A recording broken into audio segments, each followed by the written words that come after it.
Moyaklar qizib ketishi. O'zi yaratgan tomonidan moyaklar erkak kishini proxladniy bir o'rtacha ob-havoga moslashganligi uchun tanadan tashqariga chiqarib qo'yilgan.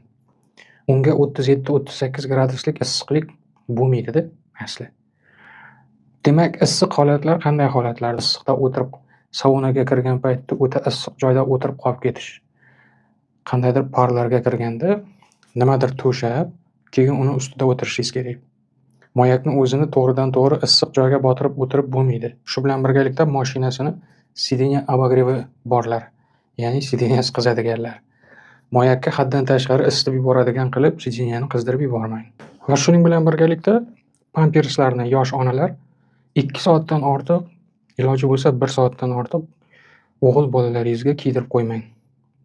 Nafaqat o'g'il bolalarga, balki qizlarga ham zarar. Lekin o'g'il bolalarga asosan pampers juda qizdiruvchi effektni beradi. Agar u ahlati bilan siyilib yotadigan bo'lsa, namlanib juda ham tez shamollab qoladi.